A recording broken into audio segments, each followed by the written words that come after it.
Welcome and thank you for joining me for day 76 of Bible in a Year New International Version. Today we will be going over Judges 14, 15, and 16. Judges 14. Samson went down to Timnah and saw there a young Philistine woman. When he turned, he said to his father and mother, "I have seen a Philistine woman in Timnah. Now get her for me as my wife." His father and mother replied, "Isn't there an acceptable woman among your relatives or among all our people? Must you go to the uncircumcised Philistines to get a wife?" But Samson said to his father, "Get her for me. She's the right one for me." His parents did not know that this was from the Lord, who was seeking an occasion to confront the Philistines, for at the time they were ruling over Israel. Samson went down to Timnah together with his father and mother. As they approached the vineyards of Timnah, suddenly a young lion came roaring toward him. The Spirit of the Lord came upon him in power, so that he tore the lion apart with his bare hands, as he might have torn a young goat. But he told neither his father nor his mother what he had done. Then he went down and talked with the woman, and he liked her. Some time later, when he went back to marry her, he turned aside to look at the lion's carcass. In it was a swarm of bees and some honey, which he scooped out with his hands and ate as he went along. When he rejoined his parents, he gave them some, and they ate it too, but he did not tell them that he had taken the honey from the lion's carcass. Now his father went down to see the woman, and Samson made a feast there, as was customary for bridegrooms. When he appeared, he was given 30 companions. "Let me tell you a riddle," Samson said to them. "If you can give me the answer within the 7 days of the feast, I will give you 30 linen garments and 30 sets of clothes. If you can't tell me the answer, you must give me 30 linen garments and 30 sets of clothes." "Tell us your riddle," they said. "Let's hear it." He replied, "Out of the eater, something to eat, out of the strong, something sweet." For 3 days they could not give the answer. On the 4th day they said to Samson's wife, "Coax your husband into explaining the riddle for us, or we will burn you and your father's household to death. Did you invite us here to rob us?" Then Samson's wife threw herself on him, sobbing, "You hate me. You don't really love me. You've given my people a riddle, but you haven't told me the answer." "I haven't even explained it to my father or mother," he replied, "so why should I explain it to you?" She cried the whole 7 days of the feast, so on the 7th day he finally told her, because she continued to press him. She in turn explained the riddle to her people. Before sunset on the 7th day, the men of the town said to him, "What is sweeter than honey? What is stronger than a lion?" Samson said to them, "If you had not plowed with my heifer, you would not have solved my riddle." Then the Spirit of the Lord came upon him in power. He went down to Ashkelon, struck down 30 of their men, stripped them of their belongings, and gave their clothes to those who had explained the riddle. Burning with anger, he went up to his father's house, and Samson's wife was given to the friend who had attended him at his wedding. Judges 15. Later on, at the time of wheat harvest, Samson took a young goat and went to visit his wife. He said, "I'm going to my wife's room," but her father would not let him go in. "I was so sure you thoroughly hated her," he said, "that I gave her to your friend. Isn't her younger sister more attractive? Take her instead." Samson said to them, "This time I have a right to get even with the Philistines. I will really harm them." So he went out and caught 300 foxes and tied them tail to tail in pairs. Then he fastened a torch to every pair of tails, lit the torches, and let the foxes loose in the standing grain of the Philistines. He burned up the shocks and standing grain, together with the vineyards and olive groves. When the Philistines asked, "Who did this?" they were told, "Samson, the Timnite's son-in-law," because his wife was given to his friend. So the Philistines went up and burned her and her father to death.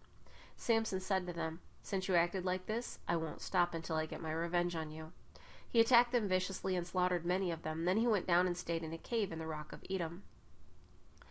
The Philistines went up and camped in Judah, spreading out near Lehi.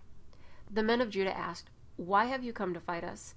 "We have come to take Samson's power," they answered, "to do to him as he did to us." Then 3,000 men from Judah went down to the cave in the rock of Edom and said to Samson, "Don't you realize that the Philistines are rulers over us? What have you done to us?" He answered, "I merely did to them what they did to me." They said to him, "We've come to tie you up and hand you over to the Philistines." Samson said, "Swear to me that you won't kill me yourselves." "Agreed," they answered. "We will only tie you up and hand you over to them. We will not kill you." So they bound him with 2 new ropes and led him up from the rock. As he approached Lehi, the Philistines came toward him, shouting. The Spirit of the Lord came upon him in power. The ropes on his arms became like charred flax, and the bindings dropped from his hands.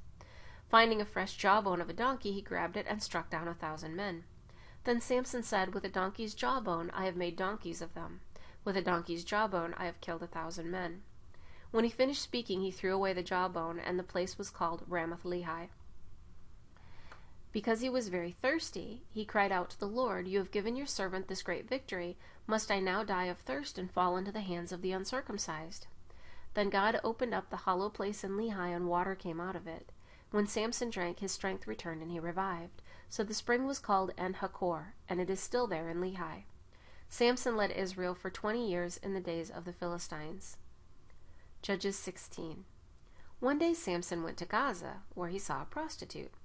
He went in to spend the night with her. The people of Gaza were told, "Samson is here," so they surrounded the place and lay in wait for him all night at the city gate. They made no move during the night, saying, "At dawn we'll kill him." But Samson lay there only until the middle of the night. Then he got up and took hold of the doors of the city gate, together with the 2 posts, and tore them loose, bar and all. He lifted them to his shoulders and carried them to the top of the hill that faces Hebron. Some time later he fell in love with a woman in the valley of Sorek, whose name was Delilah. The rulers of the Philistines went to her and said, "See if you can lure him into showing you the secret of his great strength, and how we can overpower him, so we may tie him up and subdue him. Each one of us will give you 1,100 shekels of silver." So Delilah went to Samson. "Tell me the secret of your great strength, and how you can be tied up and subdued." Samson answered her, "If anyone ties me with 7 fresh thongs that have not been dried, I'll become as weak as any other man." Then the rulers of the Philistines brought her 7 fresh thongs that had not been dried, and she tied him with them. With men hidden in the room, she called to him, "Samson, the Philistines are upon you." But he snapped the thongs as easily as a piece of string snaps when it comes close to a flame. So the secret of his strength was not discovered. Then Delilah said to Samson, "You have made a fool of me. You lied to me. Come now, tell me how you can be tied." He said, "If anyone ties me securely with new ropes that have never been used, I'll become as weak as any other man." So Delilah took new ropes and tied him with them. Then with men hidden in the room, she called to him, "Samson, the Philistines are upon you." But he snapped the ropes off his arms as if they were threads. Delilah then said to Samson, "Until now you have been making a fool of me and lying to me. Tell me how you can be tied." "If you weave the 7 braids of my head into the fabric on the loom and tighten it with the pin, I'll become as weak as any other man." So while he was sleeping, Delilah took the 7 braids of his head, wove them into the fabric, and tightened it with a pin. Again she called to him, "Samson, the Philistines are upon you." He awoke from his sleep and pulled up the pin and loom with the fabric. Then she said to him, "How can you say I love you when you won't confide in me? This is the 3rd time you have made a fool of me and haven't told me the secret of your great strength." With such nagging she prodded him day after day until he was tired to death. So he told her everything. "No razor has ever been used on my head," he said, "because I have been a Nazirite set apart to God since birth. If my head were shaved, my strength would leave me, and I would become as weak as any other man." When Delilah saw that he had told her everything, she sent word to the rulers of the Philistines, "Come back once more, he has told me everything." So the rulers of the Philistines returned with the silver in their hands. Having put him to sleep on her lap, she called a man to shave off the 7 braids of his hair, and so began to subdue him, and his strength left him. Then she called, "Samson, the Philistines are upon you." He woke from his sleep and thought, "I'll go out as before and shake myself free," but he did not know that the Lord had left him. Then the Philistines seized him, gouged out his eyes, and took him down to Gaza. Binding him with bronze shackles, they set him to grinding in the prison. But the hair on his head began to grow after it had been shaved.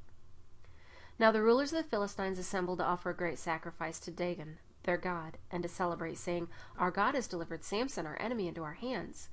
When the people saw him, they praised their God, saying, "Our God has delivered our enemy into our hands, the one who laid waste our land and multiplied our slain." While they were in high spirits, they shouted, "Bring out Samson to entertain us." So they called Samson out of the prison, and he performed for them.